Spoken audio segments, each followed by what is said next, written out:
I'm Joe Catalano with an AM Quincy news update for Wednesday, March 26th. A Quincy man accused of setting a raccoon on fire pleaded guilty to animal cruelty charges in Norfolk Superior Court on Monday. 64-year-old Andrew Chu was sentenced to 6 months in jail, followed by 2 years probation after pleading guilty. Officers responding to a report of a person attempting to set fire to a raccoon on Royal Street in Wollaston on December 30th of 2023 were greeted by two arguing neighbors and found a live raccoon suffering from apparent burn injuries in a trap cage. Investigators say video shows the defendant stoking a fire in a can with newspapers and repeatedly placing a trapped raccoon on top of that fire. The raccoon suffered severe burns and succumbed to her injuries about 2 weeks later. Katrina Bergman, president of the New England Wildlife Centers in Weymouth, said Chu committed a heinous crime that led to a raccoon's tremendous suffering. She said District Attorney Mike Morrissey and his committed and talented staff sent a large message that people who harm animals will be held accountable. Chu is prohibited from possessing any animals while he's on probation. Quincy School Committeeman Doug Guttrow will not seek re-election this year. Guttrow has announced he will not seek another 4-year term during this fall's city elections. Guttrow has served on the school committee since 2018 and previously served as Ward 5 city councilor from 2002 to 2012 and was a councilor at large from 2012 to 2016. Guttrow says after 22 years in elective office, it's time to pass the baton to the next generation of leaders. Guttrow currently works at the State Department of Environmental Protection and previously worked for the EPA. He's been an adjunct professor at Suffolk University for more than 20 years.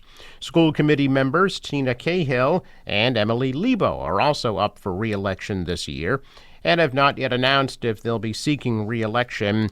Tom Leung and Kai Lee have both announced their intentions to run for school committee this year. It's going to be all about traffic and parking at a town hall type meeting in Quincy tonight.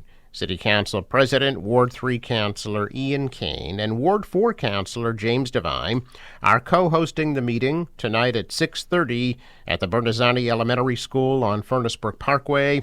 Officials from the city's TPAL, Traffic, Parking, Alarm, and Lighting Department will be available to address concerns and answer questions. Tonight's meeting was organized after issues of traffic, speeding, cut-through traffic, parking, and pedestrian safety were raised during a recent meeting about a proposed new apartment development on Willard Street. The public will be welcome to ask questions at tonight's meeting. With the start of Karen Reed's second trial rapidly approaching, the judge overseeing the case issued several decisions yesterday, including a denial of the latest motion to dismiss the case, and heard attorneys debate admissibility of a key defense strategy. Several more decisions are expected before the start of jury selection on April 1st. In court yesterday, Reed's defense team laid out its most extensive explanation to date of why it thinks 3 other people are responsible for John O'Keefe's death. During the hearing, largely focused on the defense's plan to use a third-party culprit defense. Reed's defense accused Brian Albert of being a bully, Colin Albert of having a beef with O'Keefe over beer cans, and Brian Higgins of being jilted after Reed broke off their flirtatious texts. Special prosecutor Hank Brennan argued the defense has failed to meet its burden to prove animosity, motive, or opportunity among any of the 3 potential third-party culprits, each of whom was at the property where O'Keefe was found or may have been there. The judge, Beverly Cannoni, did not immediately decide the issue. Cannoni did throw out the prosecution's request to see phone messages between Reed and one of her attorneys. Later, Cannoni issued several orders denying Reed's latest motion to dismiss based on allegations of extraordinary government misconduct, noting that Reed's constitutional rights will be protected in the upcoming trial. Her second trial is scheduled to begin with jury selection on April 1st. A new monitoring program in the Bay State will collect near real-time information about the presence of endangered North Atlantic right whales off the coast. Earlier this year, researchers deployed 2 buoys off the coast of Cape Ann and Cape Cod Bay. The acoustic monitoring system developed by Woods Hole Oceanographic Institution will listen for, detect, classify, and report vocalizations of large whales in near real time, with data transmitted to shore every 2 hours. Acoustic analysts will then review the data to confirm detections and verify the species.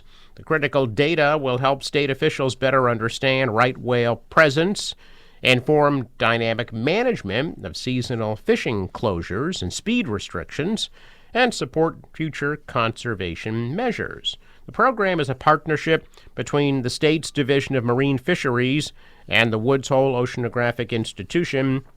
The buoys are also part of a larger real-time monitoring network along the East Coast. Data from the moored buoys is publicly available at robotsforwhales.com. The program also includes archival passive acoustic monitoring, as well as expanded aerial surveillance efforts in partnership with the Center for Coastal Studies.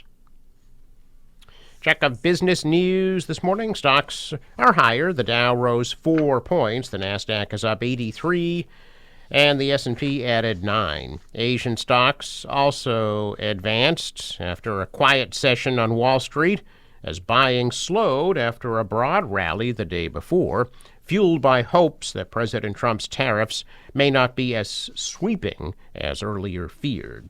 The dollar rose, the euro fell, oil is $69 a barrel. In sports, the Bruins are in Anaheim against the Mighty Ducks at 10 o'clock, and the Celtics are in Phoenix against the Suns at 10 o'clock. Forecast from the National Weather Service today, mostly cloudy with a high of 50 degrees. For tonight, clearing at a low 31. Sunshine tomorrow with a high 49. Friday, cloudy at a high 53. Looks like showers around on Saturday with a high 44. For the boater, waves about a foot, northwest winds 5 to 10 knots. High tide 9:24 a.m. Sunrise 6:36, sets at 7:03. Traffic note: Fore River Bridge scheduled to open at noon. I'm Joe Catalano with an AM Quincy news update for Wednesday, March 26th.